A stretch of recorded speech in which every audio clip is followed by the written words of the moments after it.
Em nome do Pai, do Filho e do Espírito Santo. Amém. Ave Maria, cheia de graça, o Senhor é convosco. Bendita sois vós entre as mulheres, e bendito é o fruto do vosso ventre, Jesus. Santa Maria, Mãe de Deus, rogai por nós, pecadores, agora e na hora de nossa morte. Amém. São Felipe Neri, rogai por nós. Nossa Senhora de Fátima, rogai por nós. Em nome do Pai, do Filho e do Espírito Santo. Amém. Bom dia a todos. Nós estamos aqui no capítulo 7, início do capítulo 7, a filosofia permanente, página 141, da biografia de Santo Tomás de Aquino, escrita por Chesterton. É uma pena que a antropologia tenha se degradado ao estudo de antropóides. Ela está agora incuravelmente associada a altercações entre professores de pré-história, em mais de um sentido, sobre se um pedaço de pedra é o dente de um homem ou de um macaco. O debate, que algumas vezes é decidido, como naquele famoso exemplo, quando se descobriu tratar-se do dente de um porco. É correto que haja uma ciência puramente física de tais coisas, mas um nome comumente usado poderia bem ser, por analogia, dedicado a coisas não somente mais amplas e profundas, mas também mais relevantes. Do mesmo modo que na América, os novos humanistas ressaltaram aos antigos humanitários que seu humanitarismo concentrara-se largamente em coisas não especialmente humanas, tais como condições físicas, apetites, necessidades econômicas, ambiente, etc. Assim também aqueles que são chamados de antropólogos tendem a estreitar suas mentes à análise de coisas materialistas que não são notavelmente antrópicas. Tende a caçar através da história e pré-história algo que não seja enfaticamente Homo sapiens, mas que é sempre realmente considerado como simius incipiens. Homo sapiens só pode ser considerado em relação à sapiência, e somente um livro como aquele de Santo Tomás é realmente devotado à ideia intrínseca de sapiência. Em resumo, deveria haver um estudo real chamado antropologia que correspondesse à teologia. Nesse sentido, Santo Tomás talvez, mais que tudo, seja um grande antropólogo. Peço desculpas pelas palavras de abertura deste capítulo a todos aqueles excelentes e eminentes homens de ciência que estão envolvidos com o estudo real da humanidade em relação com a biologia, em sua relação com a biologia.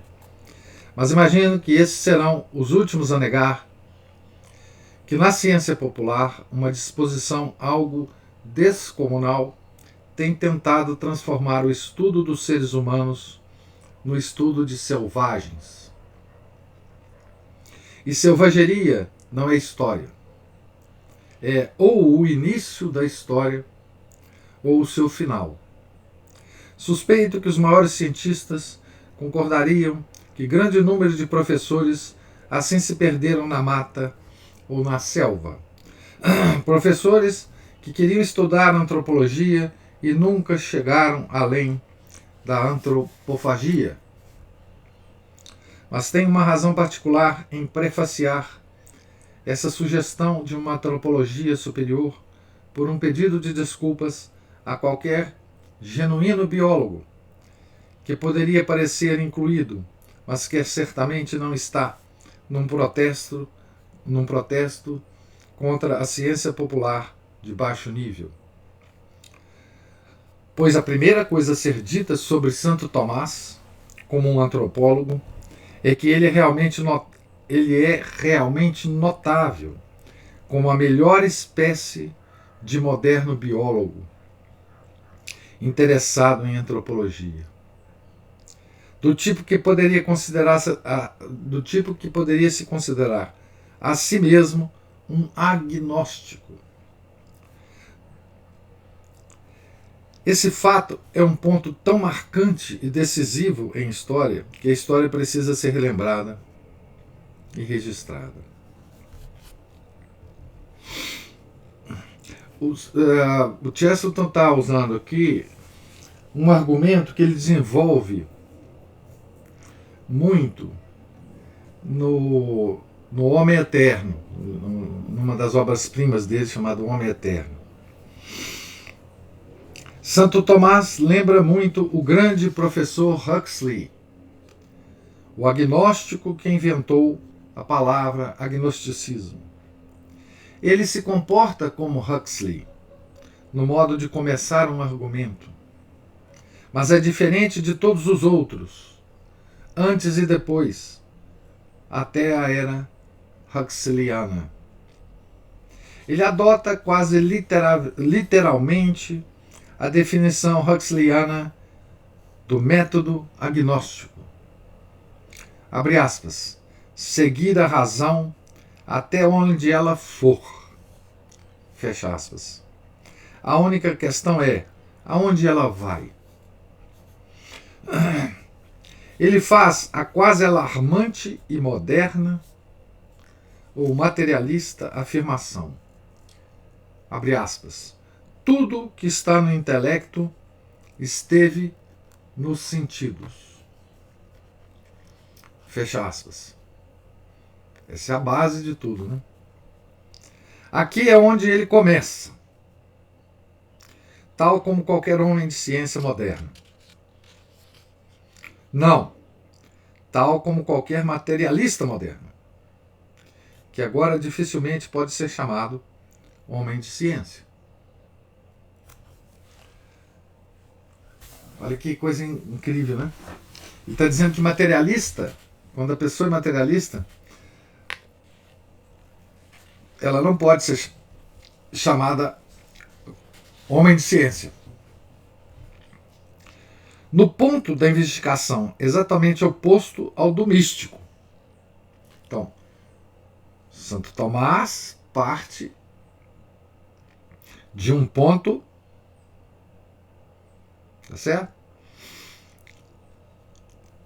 Na sua investigação exatamente oposto ao do místico. Ele é, na partida dele, ele é um agnóstico. Ele pode ser comparado a um agnóstico. Ele fala aqui do Huxley, né? que é famoso por várias razões na biologia e na evolução. Né? Todos os platônicos, ou pelo menos todos os neoplatônicos, tendem a uma visão de que a mente é inteiramente iluminada desde dentro.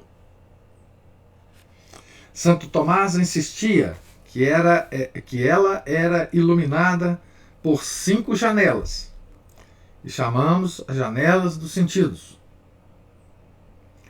Mas ele queria que a luz de fora desse brilho ao que estava dentro.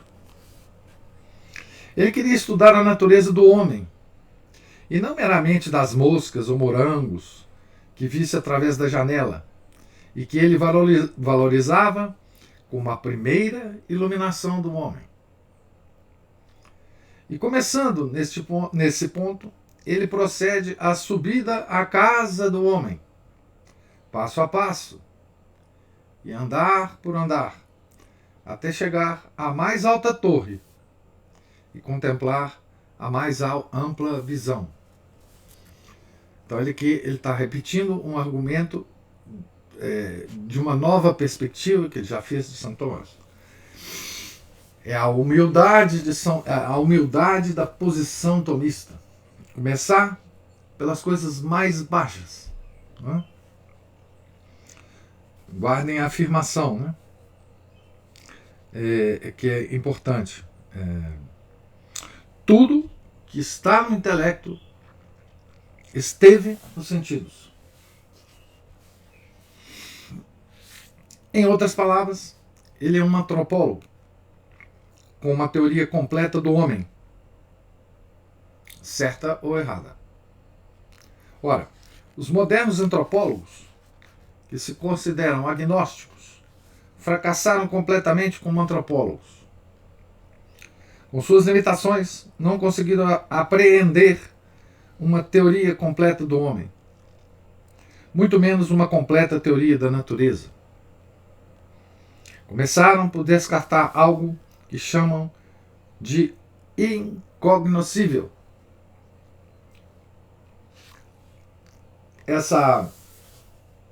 Esse conceito de incognoscível é um conceito gnóstico, né? Os gnósticos fizeram desse conceito algo importantíssimo na gnose, né? A incompreensibilidade era quase compreensível se pudéssemos realmente compreender o incognoscível no sentido de último. Mas se tornou rapidamente aparente que todo tipo de coisas era incognoscível. Exatamente aquelas coisas que um homem tinha de conhecer.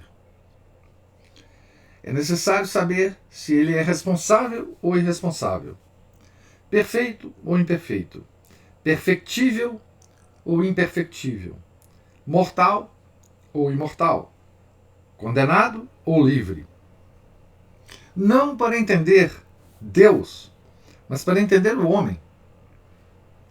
Nada que deixe tais coisas sobre uma nuvem de dúvidas religiosas pode minimamente pretender ser uma ciência do homem. Isso se afasta tanto da antropologia quanto da teologia. Tem um homem o livre-arbítrio ou seu sentido de escolha é uma ilusão? Tem uma consciência ou tem a sua consciência alguma autoridade? Ou tudo é apenas preconceito vindo de um passado tribal? Há alguma real esperança de responder tais indagações por meio da razão humana? E a resposta teria alguma autoridade? A morte é algo final? E pode-se considerar possível o auxílio miraculoso? Ora, é um contrassenso dizer que essas coisas são incognoscíveis, em qualquer sentido remoto, como a distinção entre o querubim e o serafim, ou a processão do Espírito Santo. Os escolásticos podem ter atirado longe demais em perseverar na questão do querubim e serafim, mas ao perguntar se um homem pode escolher ou se um homem morrerá, eles estavam formulando questões ordinárias da história natural.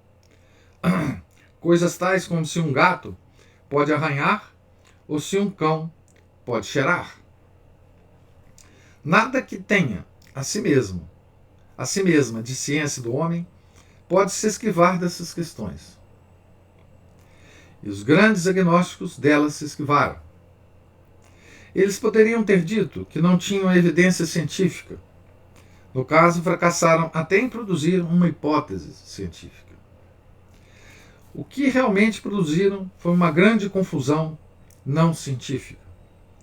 Muitos moralistas monistas simplesmente disseram que o homem não tem escolha, mas que deve pensar e agir heroicamente como se tivesse.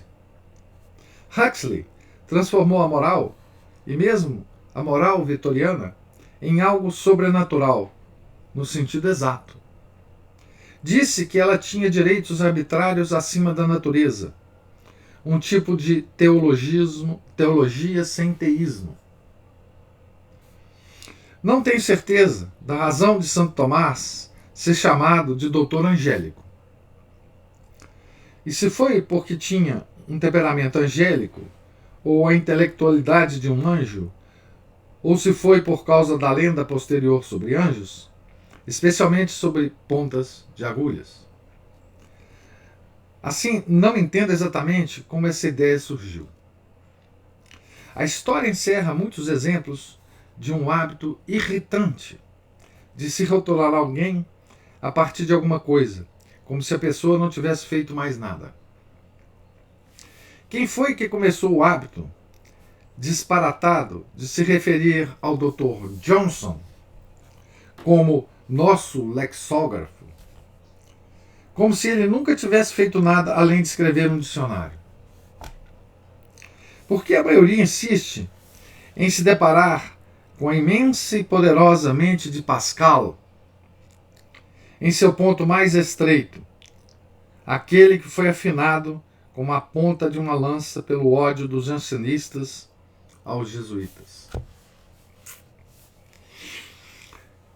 Aqui ele, obviamente, está se referindo ao grande Blaise Pascal, né, que foi jansenista e que apoiou, né, os jansenistas na sua luta contra os jesuítas, escrevendo inclusive obras panfletárias atacando os jesuítas, né,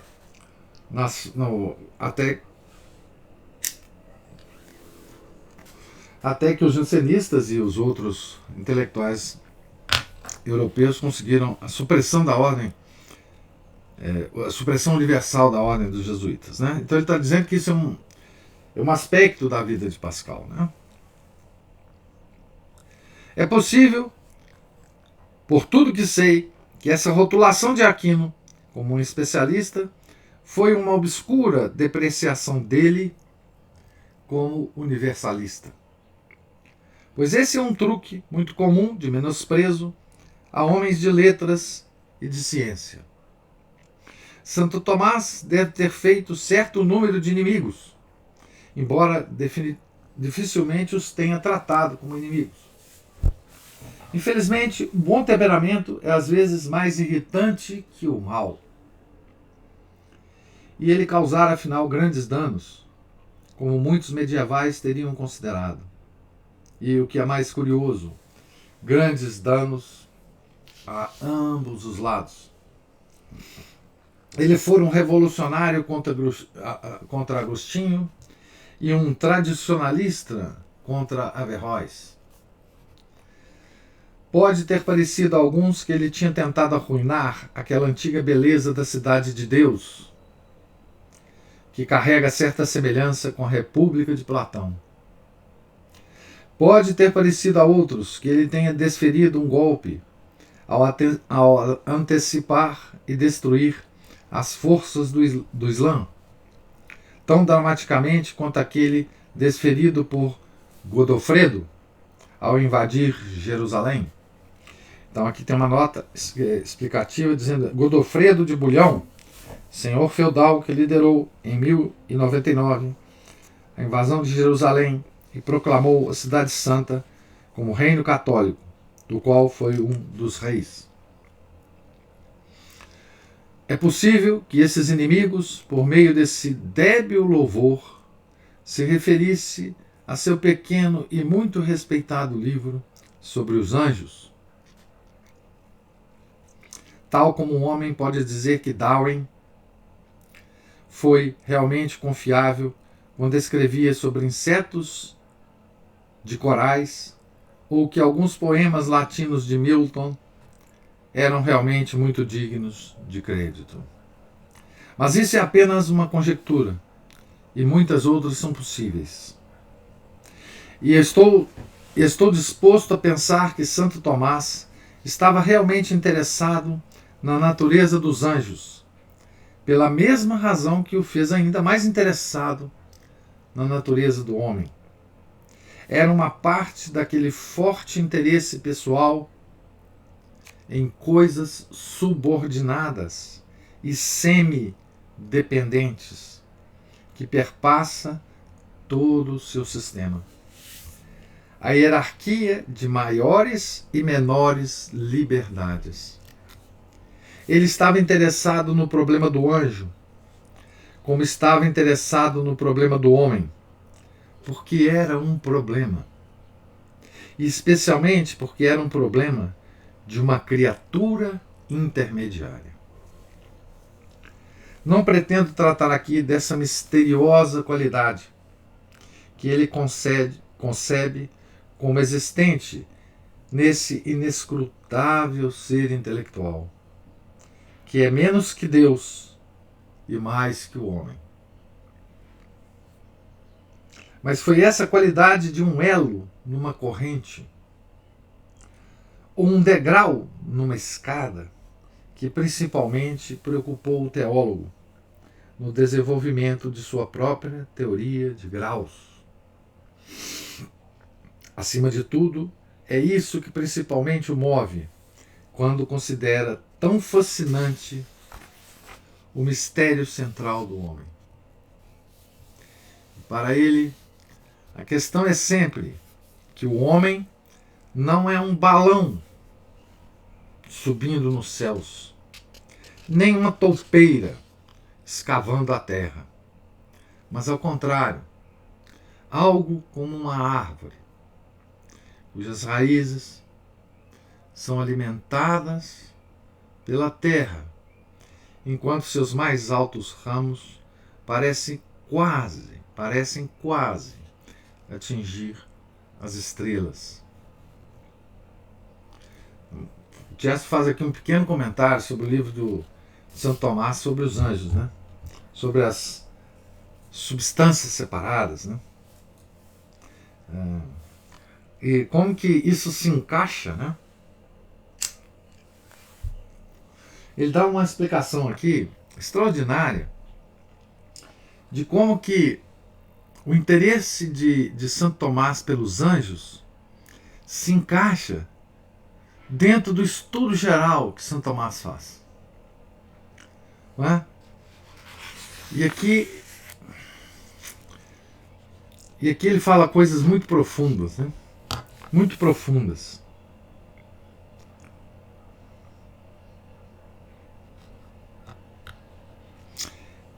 Vou reler. Ele estava interessado no problema do anjo, como estava interessado no problema do homem, porque era um problema. Especialmente porque era um problema de uma criatura intermediária. Não pretendo tratar aqui dessa misteriosa qualidade que ele concebe como existente nesse inescrutável ser intelectual, que é menos que Deus e mais que o homem. Mas foi essa qualidade de um elo numa corrente. Veja, que corrente, né?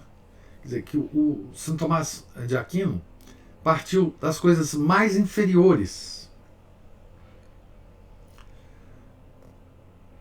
que existe na natureza e foi pegando o fio de uma corrente ascendente, né? Ascendente.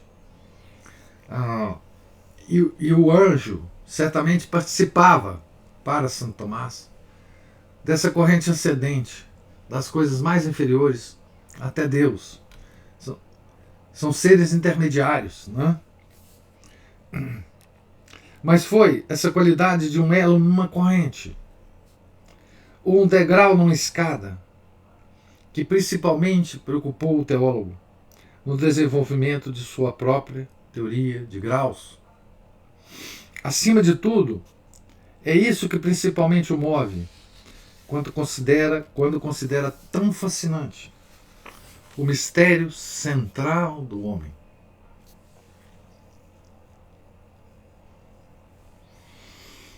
E ele compara o homem a uma árvore. Uma bela comparação, né? Já ressaltei que o mero livre pensamento moderno envolveu tudo numa neblina, inclusive a si mesmo. A afirmação de que o pensamento é livre levou à primeira negação de que a vontade seja livre. Mas mesmo sobre isso não havia nenhuma real determinação entre os deterministas. Na prática, eles diziam aos homens que estes deviam tratar sua vontade como livre, embora não fosse. Em outras palavras, o homem devia viver uma vida dupla,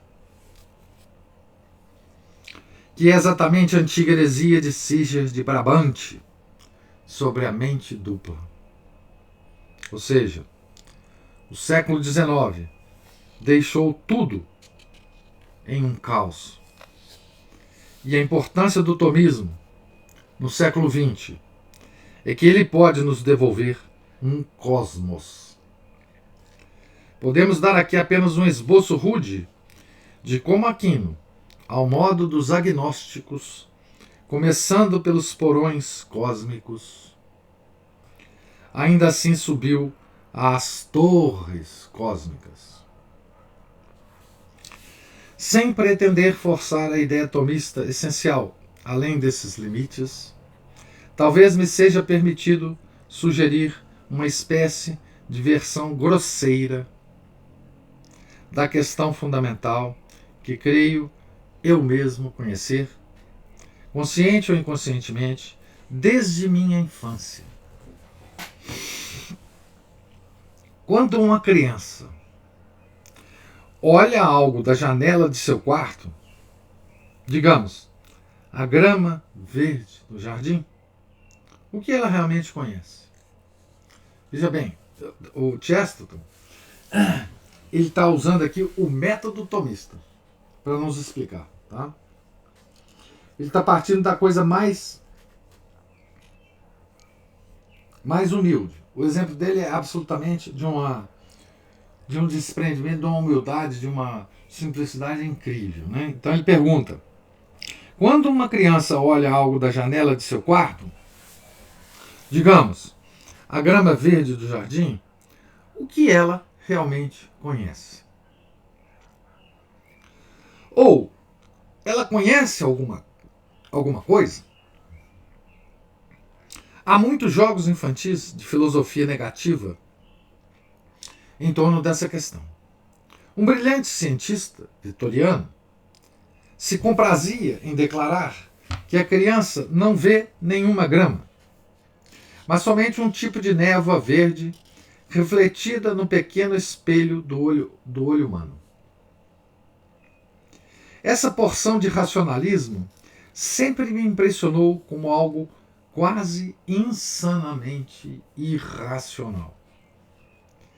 Se ele não tem certeza da existência da grama, que vê através do vidro da janela, como pode ter certeza da existência da retina, que vê através do vidro de um microscópio? O cientista, né? Se a visão engana, por que não continua a enganar? Quer dizer, se a visão engana na criança, por que ela não continua a enganar no adulto? E por que esse adulto acredita na retina, já como adulto, que olha através da lente de um microscópio? Homens de outra escola respondem que a grama é apenas uma impressão verde na mente, e que não se pode ter certeza de nada, exceto da mente. Eles declaram que o indivíduo só pode estar consciente de sua própria consciência, que resulta ser a única coisa da qual sabemos que uma criança não está minimamente consciente. Nesse sentido, seria muito mais verdadeiro dizer que existe a grama e não a criança, do que dizer que há uma criança consciente, mas nenhuma grama. Santo Tomás de Aquino, subitamente intervindo nessa querela infantil, diz enfaticamente que a criança está consciente do ens, o misterioso ens. Muito antes de saber que grama é grama, ou que eu é eu, ela sabe muito enfaticamente, com um murro na mesa: há um é.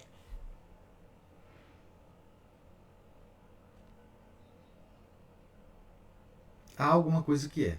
Há um é. Esta é a extensão da credulidade monástica que Santo Tomás de Aquino nos solicita de início. há um é. Poucos descrentes começam nos solicitando acreditar em tão pouco.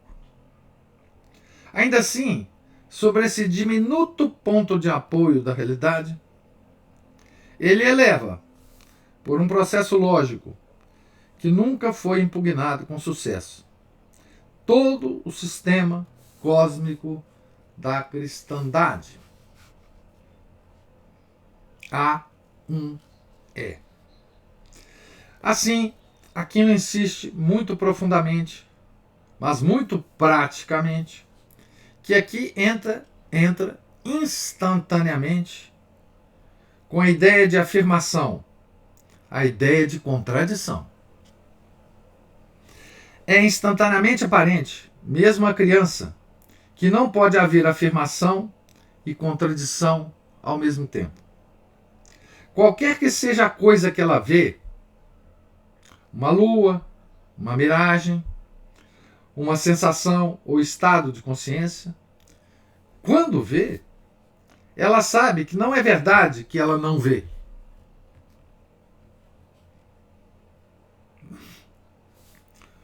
Ou qualquer coisa que ela esteja fazendo, vendo, sonhando ou tendo consciência de uma impressão, ela sabe que se a está fazendo, é uma mentira que não a esteja fazendo. Portanto, já se intrometeu algo além até mesmo do primeiro fato do ser. Algo que lhe segue como uma sombra. O primeiro credo ou mandamento fundamental: que uma coisa não pode ser e não ser. De agora em diante, em linguagem popular ou comum, há um falso ou verdadeiro. Digo em linguagem popular porque Aquino nunca foi tão sutil quanto ao ressaltar que ser não é estritamente o mesmo que verdade. Ver a verdade deve significar a apreciação do ser por alguma mente capaz de apreciá-lo. Mas, num sentido geral, deu-se a entrada desse mundo primordial de pura realidade, a divisão e dilema que traz ao mundo um tipo de guerra final, o eterno duelo entre o sim e o não. Esse é o dilema que muitos céticos têm obscurecido o universo e dissolvido a mente, com o único propósito de escapar. Eles são os que afirmam que há algo que é, ao mesmo tempo, sim e não. Não sei se eles o pronunciam são. Aqui uma ironia do texto, né? Deixa eu ler mais um capítulo, um parágrafo aqui. O próximo passo nessa aceitação da realidade ou certeza, ou qualquer nome que se dê a isso em linguagem popular, é muito mais difícil de explicar nessa linguagem. Mas ele representa exatamente o ponto em que todos os outros sistemas se dão mal, pois ao darem o terceiro passo, abandonam o primeiro. Aquino afirmou que a primeira impressão do fato é um fato, e não se pode dele retroceder sem cair em falsidade. Mas quando se olha para o fato, ou fatos, como os conhecemos, observa-se que eles têm um caráter estranho, que fez muitos dos modernos se tornarem estranha e incansavelmente céticos em relação a eles. Por exemplo, os fatos estão amplamente em estado de transformação. passando de um estado de ser a outro. Ou suas qualidades são relativas a outras coisas. Ou eles parecem se mover incessantemente. Ou eles desaparecem completamente. Nesse ponto, como disse, muitos sábios perderam a noção do primeiro princípio da realidade, que considerariam de início, e retrocederam dizendo que nada existe, exceto transformação, ou exceto comparação, ou exceto fluxo, ou que de fato nada existia em absoluto. Aqui nós retrocedemos à visão pré-socrática de Heráclito, né? Panta rei, né? Tudo flui.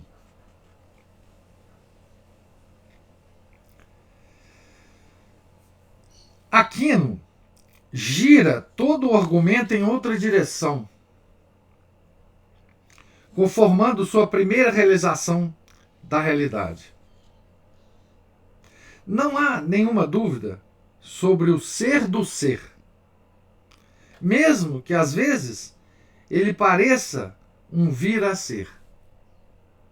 Pois a razão disso é que o que vemos não é a totalidade do ser. Ou, para continuar numa linha coloquial, nunca vemos o ser sendo tudo que ele é.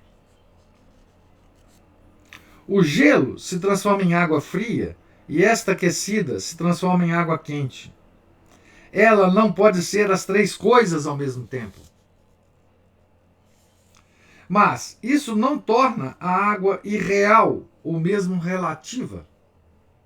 Apenas significa que o seu ser é limitado a ser uma coisa de cada vez.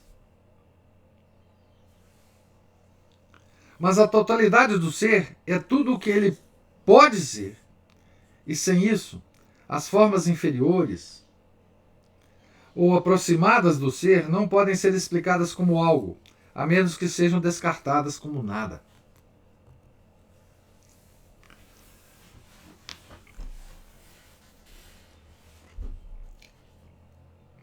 Aqui se encontra toda uma gama de explicações, né, que o Chesterton resume em tão poucas palavras, né? Então, as transformações das coisas, ao invés de nos ensinarem como os pré-socráticos, como os seguidores de Heráclito dizem, né? Não existe, as coisas não existem, mas só a transformação das coisas existem. São Tomás gira esse argumento dizendo assim: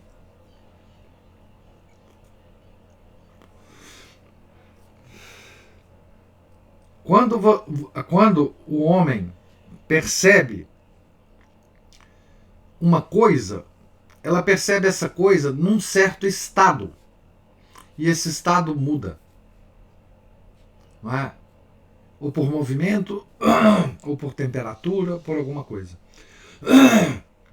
Quando a gente vê uma coisa, a mente do homem não tem a capacidade de ver essa coisa e todas as outras transformações que essa coisa pode realizar. Ela vê a coisa naquele estado específico. E essa coisa tem a potencialidade de se apresentar de outras formas para o ser humano. Mas é a mesma coisa e não outra coisa. Então ele dá o exemplo da água. Não é?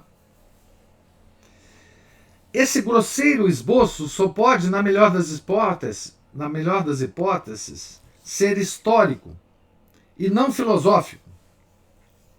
É possível nele comprimir a prova metafísica de tal ideia, especialmente na linguagem metafísica medieval. Mas essa distinção em filosofia é tremenda como uma reviravolta na história. Muitos pensadores, ao perceberem a aparente mutabilidade do ser, esqueceram-se realmente de sua própria realização do ser e acreditaram apenas na mutabilidade. Não podem nem mesmo dizer que a coisa se transforma em outra coisa. Para eles, não há um instante sequer do processo em que ela seja uma coisa. Existe somente a transformação. Seria mais lógico dizer que nada se transforma em nada, do que dizer, baseado em tais princípios, que havia ou haverá um momento em que a coisa seja ela mesma. Santo Tomás mantinha que a coisa ordinária, em qualquer momento, é algo, mas não é tudo o que pode ser. Há a totalidade do ser, em que ele poderia ser tudo o que pode ser. Assim, enquanto muitos sábios chegam finalmente a nada, exceto na mera mudança, ele chega à coisa última, que é imutável, porque é todas as outras coisas ao mesmo tempo. Enquanto eles explicam uma mudança que é realmente uma transformação em nada, ele descreve uma imutabilidade que inclui as mudanças de tudo. As coisas mudam porque são incompletas, mas sua realidade só pode ser explicada como parte de algo que é completo. Isto é, Deus.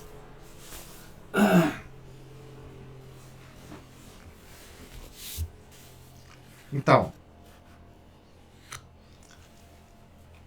aqui está a base, né, da filosofia de Santo Tomás. Não é? E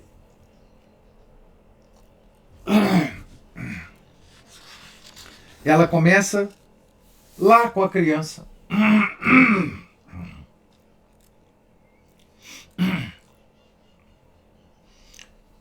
Na seguinte observação de Chesterton.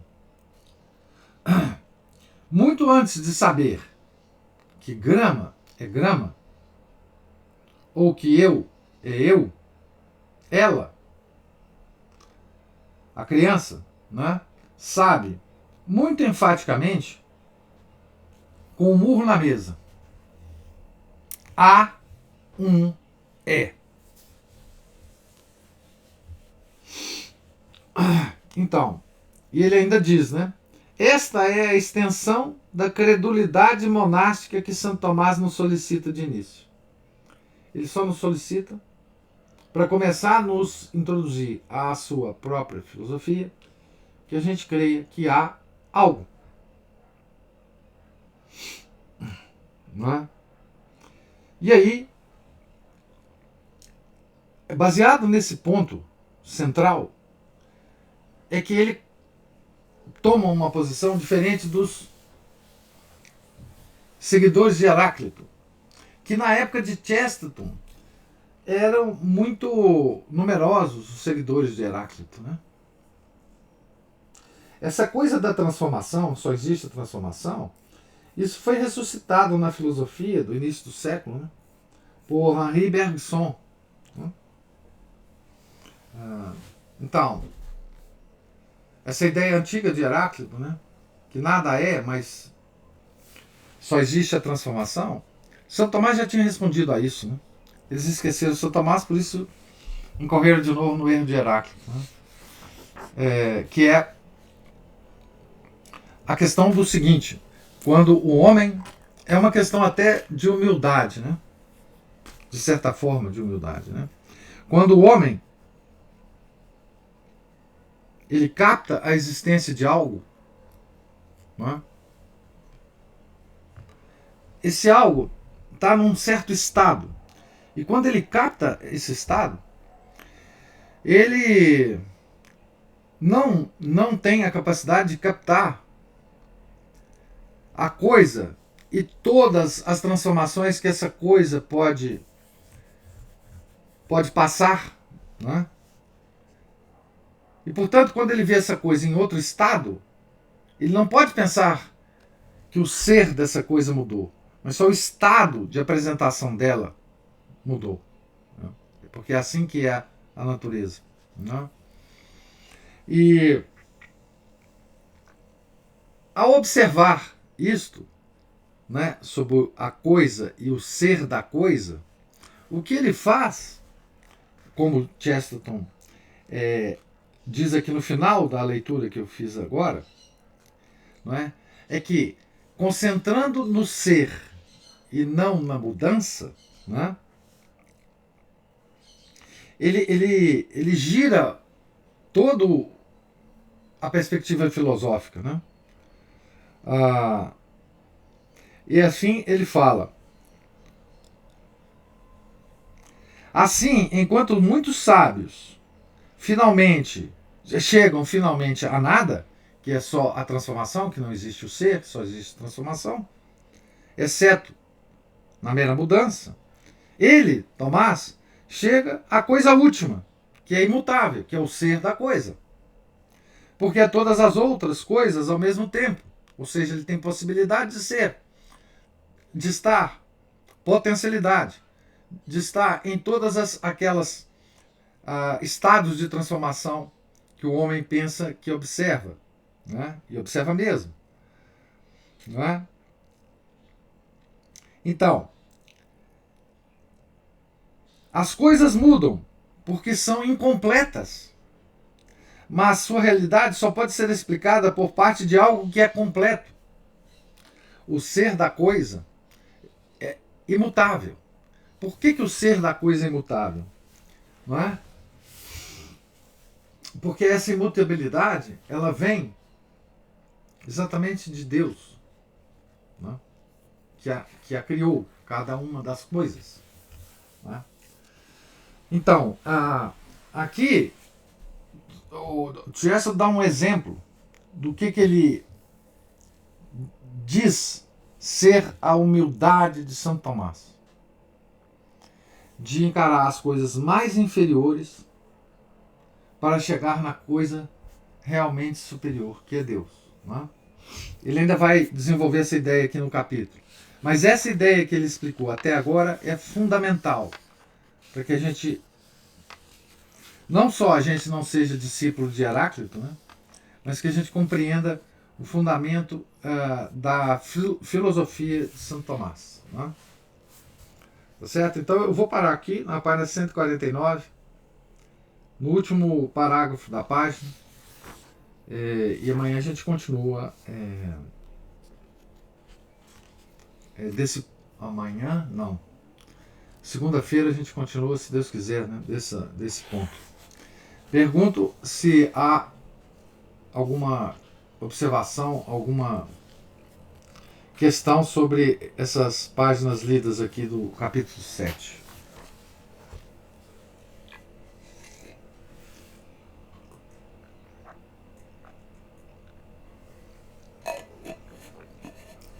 Opa, levantou a mão, Cristina. Pessoal, só uma observação, né?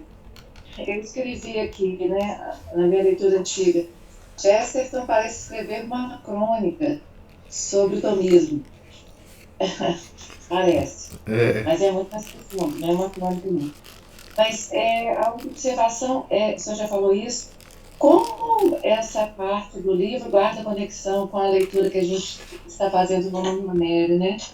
Nessa frase, assim enquanto muitos sábios chegam finalmente a nada, exceto na mera mudança. Essa última parte aqui, eu lembrei muito do que a gente estava falando, do que estava lendo sobre pirronismo. O convite da igreja ao diálogo na verdade, o resultado disso aqui. Quer dizer, tudo pode ser discutido, porque você não tem, é tudo muito relativo. E o mais interessante é que a gente vai entrar agora, o próximo capítulo do Romano Américo é exatamente o mobilismo. Ele vai entrar nessa questão do movimento. Então, muito interessante. Exatamente, quer dizer, e veja, quando a gente comentou sobre modernismo e liberalismo, nós chamamos a atenção como essa ideia ressuscitada de Heráclito tem um impacto fortíssimo nas posições modernistas, né? O Bergson dizia, né, que ele via um pássaro voando e ele, nesse ato do pássaro voar, né, ele não via o pássaro, né, ele via só o voo. Uma pedra caindo, ele não via a pedra caindo, ele via só a queda. Então, essa loucura heracliana que invadiu a filosofia moderna, ela é geradora de grande parte das confusões doutrinárias da igreja, né? Certamente, o impacto disso doutrinário é assombroso, né? Porque se você leva essa filosofia, né, da transformação, veja, eu chamei a atenção para vocês que a ideia tem uma expressão da igreja atual, moderna, que é mais ou menos assim: povo de Deus a caminho, sei lá de quê. Mas essa expressão eu já ouvi várias vezes. Povo de Deus caminhando, ou alguma coisa assim. Então, veja bem. Igreja em movimento. Isso. Como é que é? A teologia da libertação, os modernistas, esse povo que está bem caminhando da CUT, eles gostam muito de falar isso. Pois é, o que é povo de Deus a caminho? Na verdade, o que importa não é o povo de Deus, é o caminhar. É a mesma coisa. O que importa não é o voo do pássaro, não é o pássaro voando, mas é o voo do pássaro. Então, isso é uma abstração completa do ser enquanto ser e só da consideração da mudança da coisa. Não é? Então, assim, o que importa não é você ser o povo de Deus. O que importa é você estar a caminho. A caminho, provavelmente, do nada. Então, toda essa questão do diálogo, né, que nós até lemos sobre isso ontem, né? Por que o homem precisa tanto dialogar? Não é? Porque, na verdade, o que importa não é as conclusões que você vai tirar, mas o diálogo em si. O diálogo é a transformação. Quer dizer, o diálogo para esse pessoal é o processo e não a coisa. Tudo nessa filosofia faz com que a coisa em si desapareça e só sobre as transformações da coisa. É o caminhar, é o diálogo. Diálogo para quê? Para dialogar. Diálogo para dialogar. O que importa é o diálogo. Não importa o que você fala, não importa o que o seu interlocutor fala, importa apenas que se fale. Não é? Importa caminhar, importa falar. Então, tudo isso é Heráclito ressurrecto. Não é? Tudo isso é essa filosofia do não ser. É uma filosofia do nada, apenas da transformação. Né? O que importa é transformar-se. Né? Não importa o ser, mas o transformar-se, o caminhar, o dialogar. Né? Então, isso é um impacto terrível, né? na doutrina da igreja. Professor, é horrível ficar atravessando um livro no outro, mas é porque eu tive que abrir isso aqui. O Romano Amélio, quando ele está falando do pirronismo, ele fala que tenta-se um deslocamento da trindade. Isso. Aí ele fala assim: abandonando a ideia divina, tida por inalcançável, a vida humana reduz-se a mero mobilismo. Isso. E deixa de levar consigo valores do mundo ideal. Ele comentando aqui esse problema do deslocamento da Trindade a partir da abstração da realidade pessoal abstrata, né? Isso. E por que ele fala da Trindade aí, o Romano Amério? Porque a Trindade é da Trindade que sai a subsistência de todos os seres.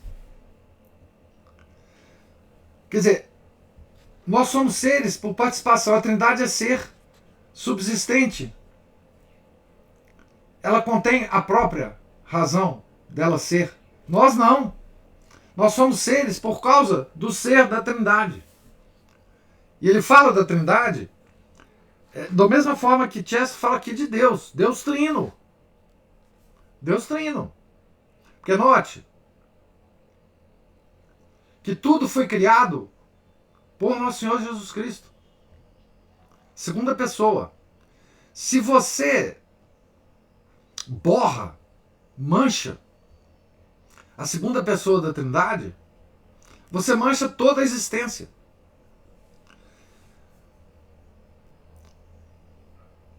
Tudo que foi criado pelo Verbo. E o Verbo é a segunda pessoa. Então, borrar o ser das coisas, né, é borrar a Santíssima Trindade. Então, esse mobilismo, essa coisa panta rei, né, tudo flui, de Heráclito, ele subverte a realidade da Santíssima Trindade. Por isso que o Romano Amério fala isso no Iota Uno, né? Mas eu vou fazer uma observação que eu fiz ontem. Qualquer coisa que a gente estivesse lendo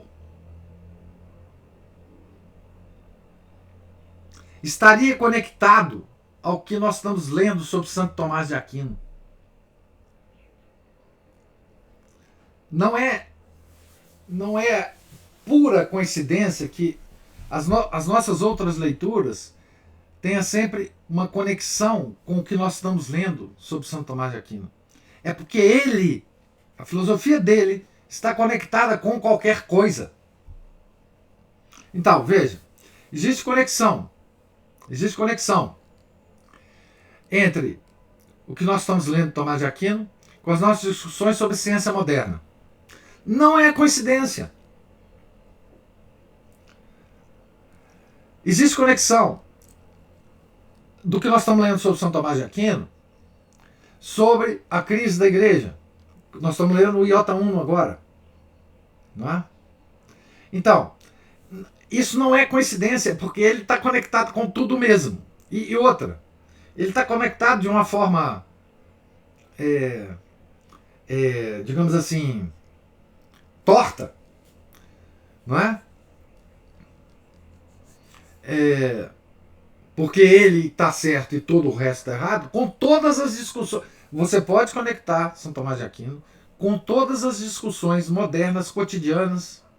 Se você pegar o Twitter, hoje, que é uma coisa de louco, não sugiro a ninguém pegar, e pegar os principais assuntos que o Twitter está discutindo hoje, você pode conectar com Santo Tomás de Aquino. Tá certo? Então, não é coincidência. A gente pensa assim, poxa, mas que coincidência. Nós estamos lendo, ontem à noite nós lemos Iota Uno, e hoje nós vamos ler São Tomás, e está tudo conectado. Terça-feira nós falamos sobre ciência moderna, cosmologia, e olha como está conectado. Não é coincidência. Tudo. Ontem nós falamos sobre fadas e gnomos.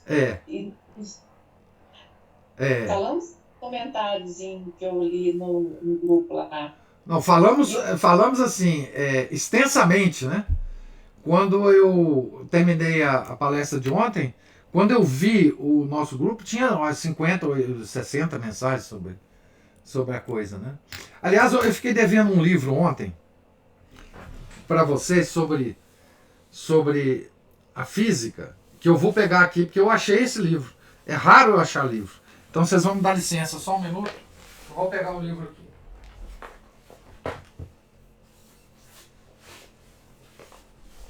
Para os interessados em física, tá? E Santo Tomás de Aquino. Deixa eu ver aqui. É esse o livro.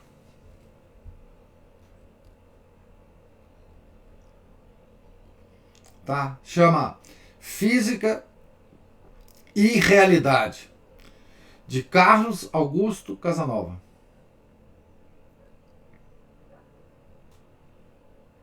Tá certo? Então, esse é o livro que eu sugiro para quem está interessado em ler mais especificamente sobre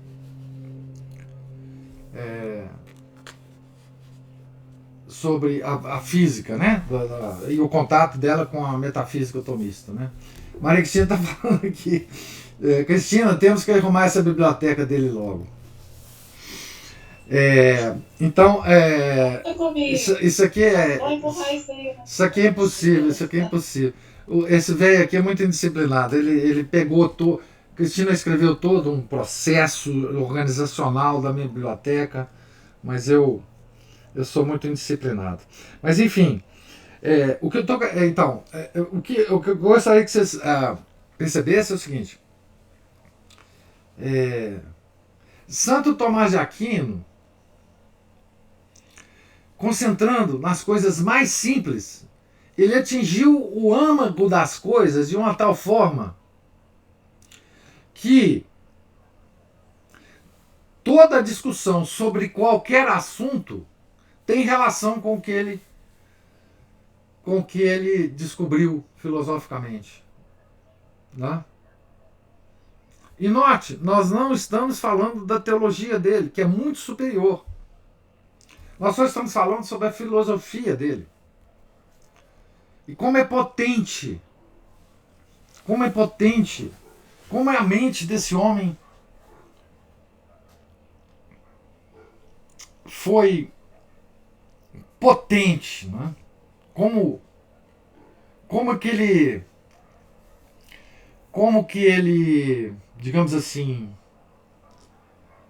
atingiu os pilares, as fundações de tudo, né? Então, é realmente surpreendente, né? E que eu apenas lamento, né, do ponto de vista pessoal, que eu não tenha tido contato, né, com Santo Tomás de Aquino há uns 40 anos atrás, né? Enfim, é a vida. E tenha, por isso, né, desviado tanto na minha vida pessoal, né, das coisas verdadeiramente corretas, né? Mas enfim, vamos aqui pela mão de Chesterton tentando entender alguma coisa lá do nosso doutor comum, né?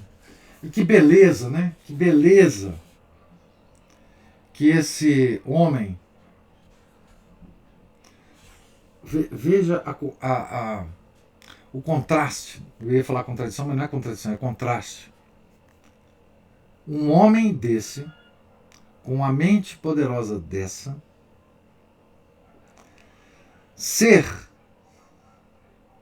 um frade mendicante. Né? Ele abriu mão de todos os bens materiais. Não é? Como que para nos dar todos os outros bens. Né? Quer dizer, como que ele deu uma expressa importância a todos esses outros bens em relação aos bens materiais. Né? Essa é a beleza da igreja, né? Esses homens que existem na igreja, né? Que só existem na igreja. Se você compara a obra de São Tomás, né, com a vida cotidiana de São Tomás, é que você vê que a grandeza da graça de Deus. Né? Todo santo é assim, né? Um pouco.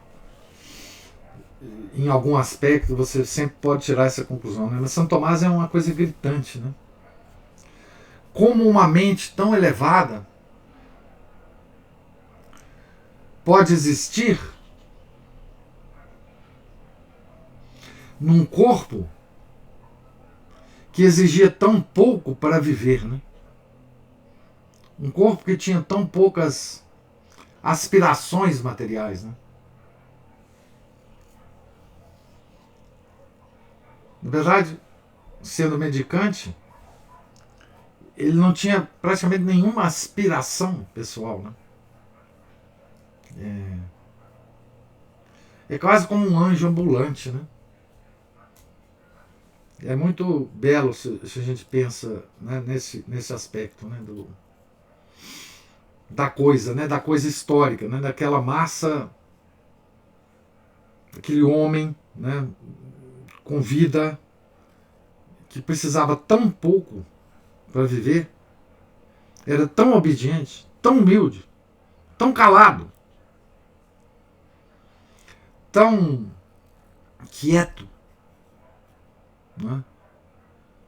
E que estava nos deixando, né, uma obra que tem conexão com tudo. Né? Então isso é uma coisa maravilhosa.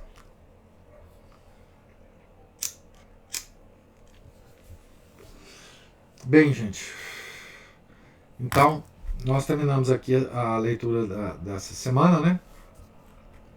E na segunda-feira nós retornaremos na página 149, certo? Deus lhes pague a presença, a paciência, a participação. Tenham todos um santo dia, um santo final de semana. Fiquem todos com Deus. Em nome do Pai, do Filho, do Espírito Santo. Amém. Ave Maria, cheia de graça, o Senhor é convosco. Bendita sois vós entre as mulheres, e bendito é o fruto do vosso ventre, Jesus. Santa Maria, Mãe de Deus, rogai por nós, pecadores, agora e na hora de nossa morte. Amém. São Felipe Neri, rogai por nós. Santo Tomás de Aquino, rogai por nós. Nossa Senhora de Fátima, rogai por nós. Em nome do Pai, do Filho e do Espírito Santo. Amém.